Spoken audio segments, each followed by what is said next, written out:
Yeah, so as we talked about in the beginning of the match, before even Game 1 started, there are three ways to deal with a losing solo lane. You either assume that you're going to lose the solo lane and give him a global, you either save the last picks so as to give the solo laner a better matchup, or you distribute lanes in a non-meta manner. And we have now seen that just letting Hepari lose lane and giving him something like Dehaka or Falstad is not going to work. So Tempest now have to choose one of the other two options, because if they just let Rich trample all over the solo lane like that again, it's not going to work. It's probably going to be the same thing. Yeah, it's not just the Marthael pick that he has. Oftentimes, whenever he can be aggressive, he takes that opportunity and makes it even bigger. Against H82, he's done exactly what he was supposed to do this time. And game number 2, map number 2, will be Infernal Shrines, and we're going right into the draft. This is a classic MVP Black map, but Tempest feel relatively comfortable on this map as well. I was talking with Tempest before the match started, and they said that they would feel perfectly okay if MVP Black were to map pick Infernal Shrines. So I'm assuming that they have some kind of strategy plan, but we will have to see what it is. Yep, there's a respect. First ban, Marthael from the beginning, but Genji's open for now. Tastar ban to bring out, take lockdown pick out. We need Ario, yeah. So very standard first pick Ario coming out from Tempest. Response perfect from MVP Black. Oh goodness, Illidan and Genji together. So giving away Genji in order to take Ario is okay, and giving away Illidan is okay too, but then you realize it's resets Genji and Rich's Illidan, and you start realizing that you're still happy with the Ario first pick. Okay, now what do you need with the Ario first pick against those two? Let's say it.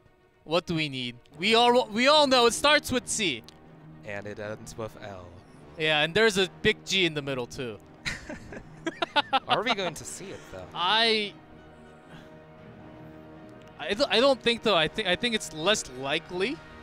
Yeah, because Tempest, although they have acknowledged the power of the Cho'Gall-Ario combo so many times in various interviews and even in scrims, they were a bit indecisive in whether to pick it up themselves. And yeah, it doesn't happen. So the standard Arthas response to the Illidan and the rather standard Anubarak response to the Genji. So Tempest is solidly sticking to the meta right now. So both teams will be pretty happy with what they got in the draft so far. Yeah, and Tempest is hiding their ranged assassin because they do have the both very strong tanks in the front line and a very good sustain. Seems like they already have a pretty good control of the shrine. Can't call the minions, but the question is now, which DPS does MVP Black has to ban? They're thinking of Vala right now, but Hakona played Lunara just in game number 1. There are some other options, as we saw, sometimes even Cassia coming in against Greymane. And the standard ranged assassin response to Illidan is Cassia, so MVP Black are probably debating whether they should care more about the Vala or more about the Cassia, which is why they're just hovering over Vala and not locking it in right now, but they decide to go with the Vala since it's something that Tempest is a little bit more comfortable on, because Lockdown is comfortable on Vala, Honkano is comfortable on Vala, whereas they haven't played as much Cassia. Yep, and good Abathur ban coming out from Tempest. Okay, Abathur can provide much more strength to both of their first two picks, so I think that's a very good ban. Standard ban, and as expected coming out from both teams. But now, how is MVP Black going to finish their draft? Okay, picking up Malfurion from the beginning to provide the healing. Would that be enough when they dive in? Well, Malfurion has always been the go-to support pick for Kyocha so far, and the standard Tyrael support, technically, so for Illidan. Exactly to answering my question, to answering my own question, Tyrael, when they dive in, there's a sanctification to protect their allies in the front line when they dive in. So Tyrael seems to be a very good pick.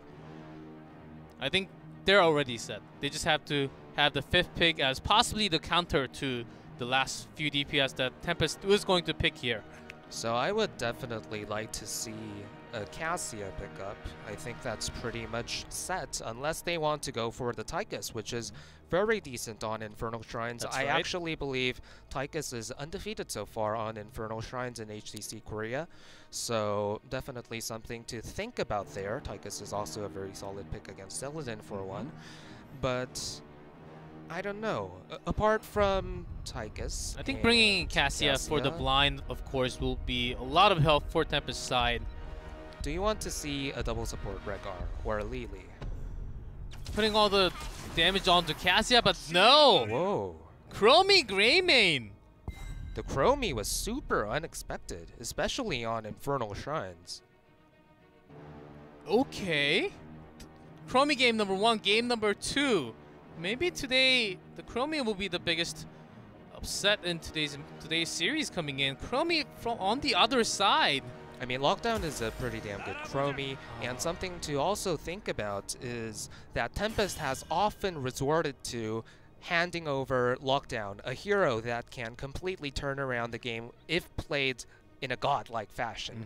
And it happened before with Zeratul, and they were talking about it today with Chromie as well. Like, if the draft doesn't go as planned, let's just give Lockdown Chromie and hope that he wins the game for us. And there was a last pick, Falstad for MVP Black to put Sake onto the global. Seemed like that was a very good draft coming out from Black. I have got to say, my favorite goes to Black, but Tempest with that Chromie, with the Greymane last few picks, can they make a comeback and make this series into 1-1? Let's find out. Let's go into game number 2, Infernal Shrine.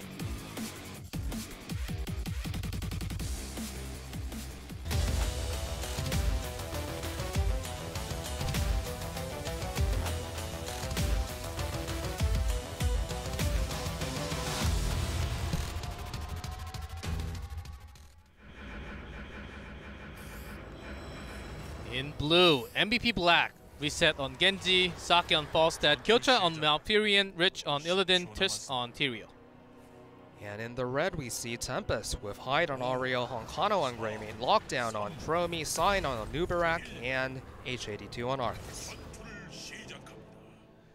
Okay, my first response, and oftentimes for lots of viewers, Chromie against Genji and Illidan, that will be the first response for a lot of people. But Chromie is actually super good against all the range if you can protect Chromie, and I think Arthas with Anubarak will be used much more as a defensive tool around Chromie, because if Chromie is left alone solo, they will look for a kill. So, as you said, Tempest draft definitely isn't nonsensical. It's just surprising because they were going with such a standard response to what MVP Black had in the first rotation of the draft, but then in the second rotation turned it all around and suddenly put Greymane and Chromie. And H82 seems like the damage from game number 1 is still there, as now they're looking for the pick here as they just get some damage onto Tyrael. There's a healing coming out from Kyocha from the side. He was positioning himself onto the side, like knowing that was coming all along.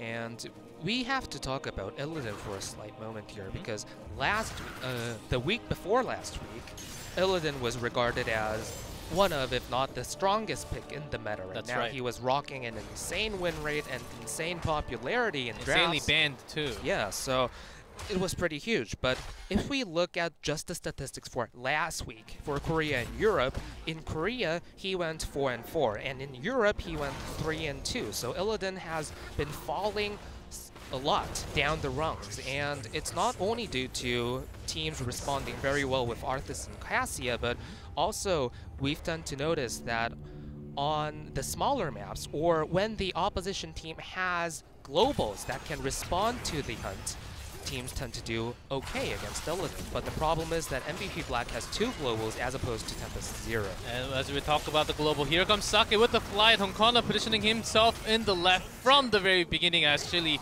they were the one looking for the bait, but baited here by MVP Black. Well done, as they used a lot of the resource, but they got the pick. Not a good sign for Tempest, although 1 pick at this point in the game is not going to do very much.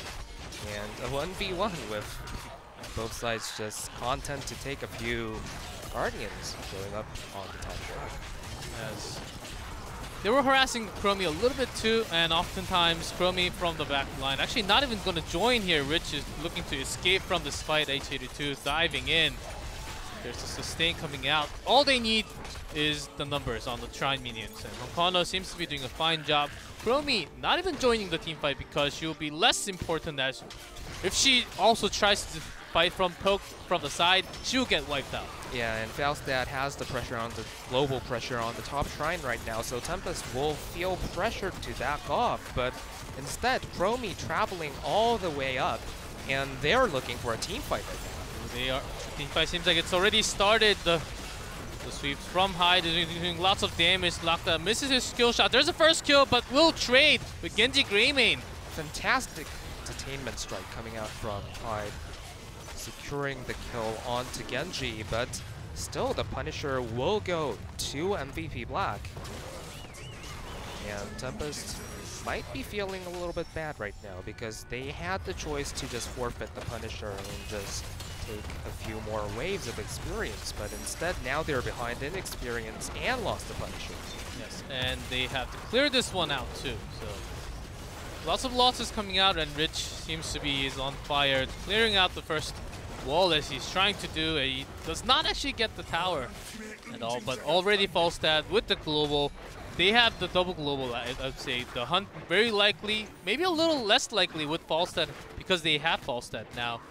And sometimes Malfurion and Tyrael is not enough for his own protection. Maybe we'll see Metamorphosis coming out. Definitely. Rich's Metamorphosis timings have been absolutely superb in the few games that he picked it when he was last playing in pro play, so let's see if he needs an extra escape for himself. Maybe he can just have all the trust in Tyrael and just not even pick it and have double global against Tempest. And if they have double global and have the hunt against Chromie, I think it may actually be a lot more threat in terms of Tempest on the other side. It speaks a lot about the draft, how the entire draft went, when you can feasibly see Illidan taking either heroic, and both make perfect sense. Especially since Auriel does not have cleanse. Maybe that's the answer that he will go for, but let's see. We still have 2 more levels to go ahead. And H82 seems like they are looking to punish H82. Let's tap onto the fountain, but it seems like the damage is enough, and this will be a kill for sure. That was a valiant struggle for survival, but H82 goes down nevertheless, and the experience gap is only widening as it seems somewhat like a deja vu of what we saw in the first game. Yes. MVP Black consistently staying ahead in the rotations, primarily due to the mismatch in the solo lane. And this time, since they didn't second ban Falstad or anything in the draft, they're even more pressured due to the global mismatch. Yeah, I think they're also really... They're often the team that really shove into the weak link of the team, and it seems like they're doing it every single time. The exact same 3-man rotation on top to punish H82. Not even really overextending there, but having so much damage with Genji, Illidan, you can dive in. And there's again! This one cannot escape at all. There's a reset, onto reset. And they will take this fort too because the rotation just takes so much longer for Tempest. Do you think this is H82's fault? Because I don't think this is his fault. I don't think it's his fault. I think it's more of how they want to commit resources and have the teammates to back up when the ganks come up. They can actually bait this into their own play. I feel like that was possible before 10, but after 10, it's going to be even harder right now. Yeah, as we said first when the match started and then in the draft for the second game, Tempest really needs to think about how they want lockdown barely gets healed, but no, there's a reset. Sanctification actually dropped for the safety, the extra safety. Sorry to cut you up, Dave. No. That was 2 kills and EXP. 2-level lead already for MVP Black. They are the team that wants to snowball when they see a chance. Tempest are breaking apart really. Yeah. And to resume my points earlier, Tempest really need to figure out a new way to deal with the solo lane mismatch. Just letting H82 lose the solo lane like that and offering MVP Black the free 3v1 gank repeatedly up on the top lane is not a sustainable strategy. they have planned to take it to level 20 and possibly like just win through team fights with the Twilight Archon last game, so I wasn't as critical because they had a slight win condition, albeit at level 20, and unfortunately they didn't even reach level 20 in the last game. But this game, they're not even stronger in the late game. They have no win conditions right now. That's only if they can get a pick with those temporal loops, but no, not this time. And Sake is actually in the front, but shields from Tyrael is enough, and they want to take this around, and H82 does take the damage, cannot get a kill.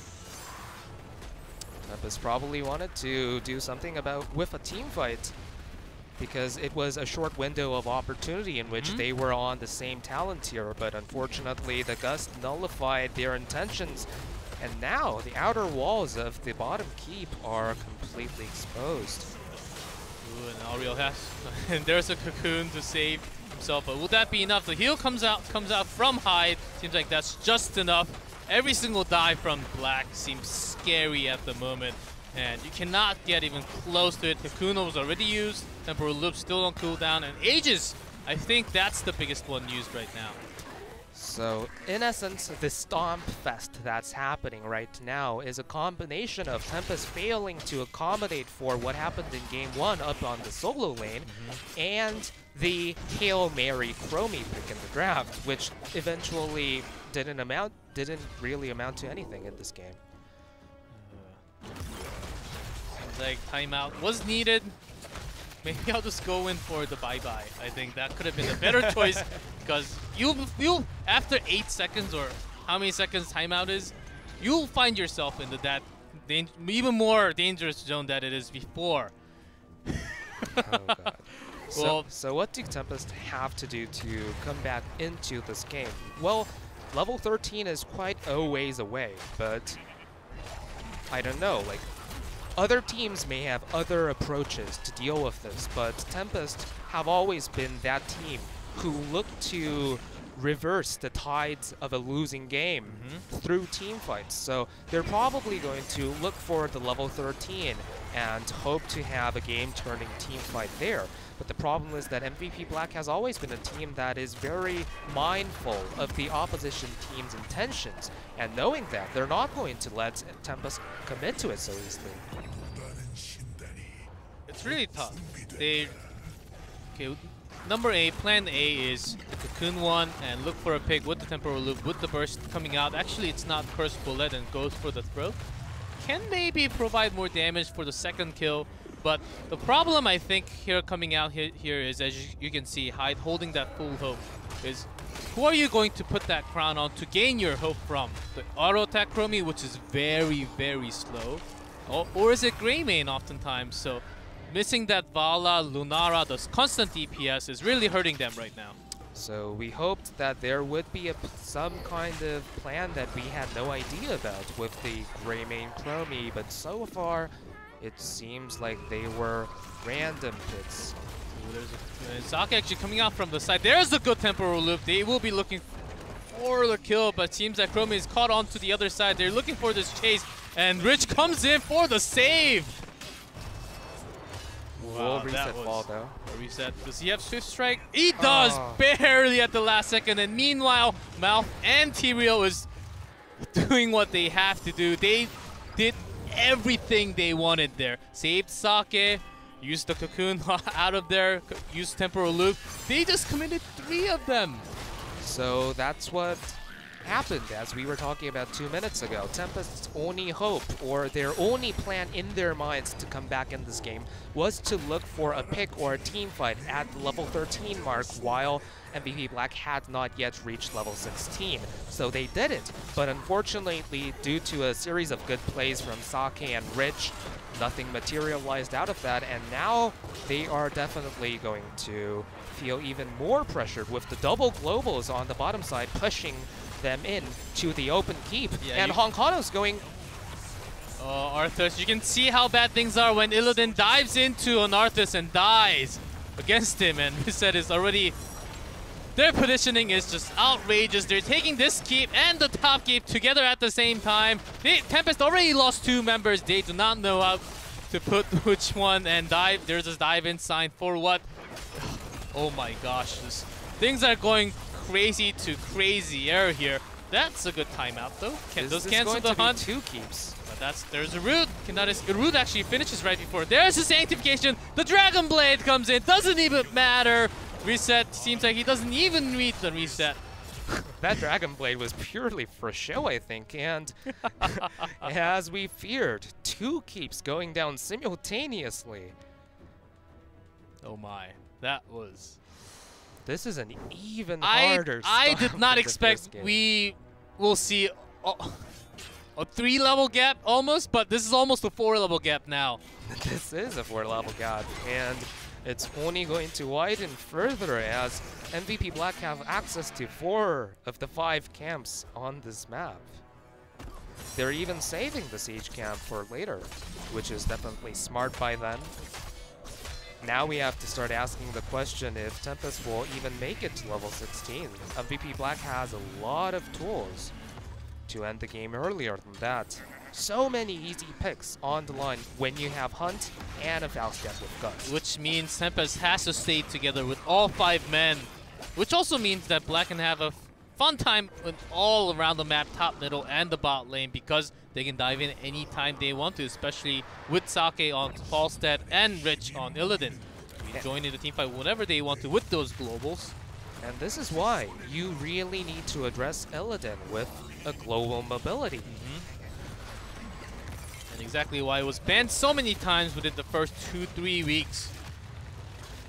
If he steps over the line just by a little bit, there's the perfect Aegis coming out from Hyde though. Very nice save. But Sanctification comes along. It seems like there's a kill. Dragon Blade resets. There's a Guts from the socket from bottom. We do not see it, but we see it happening. There's another reset onto Swift Strike. Doesn't even matter. Reset is already going for the core. And this is a full team wipe going to MVP Black. Fantastic execution coming out from MVP Black. And it's easy to just point the finger at Honkano for that move and say that he shouldn't have extended into that visionless vent. But what we have to think about is that MVP Black made it impossible for Tempest to come back in the game without making those kinds of risky decisions, and then they capitalized on it. Oh my. It is 2-0. MVP Black leading the series. I thought we were going to have a little bit more closer game today, actually. But Tempest is already falling apart after game 1. I thought it was still possible after game 2. Huh? I think I'm going towards what face right now, especially with that Chromie pick. I really have to ask the question to Tempest after today's matches. Yeah, I'm definitely not sold by those picks in game 2, but again, as we said, I really hope after this short break that Tempest comes back with a new plan to deal with the solo lane mismatch, because if they don't do that, then game 3 might be an even harder stomp. They're down on morale. They need to change things up in how they approach the overall arcing macro game. Yeah, that's right, and I think H82 is very pressured against Rich every single time, but there's a music cue. I think we're going into a very short break. Maybe Tempest will get some wins, we'll get some minds set up, and we'll be back for game number 3 very soon.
Welcome back, everyone, and this series seems like it can actually be a 3-0 going towards MVP Black. Right now, MVP Black leading the series 2-0 against Tempest. And first two games, I think you have more words to say than I do. Oh god.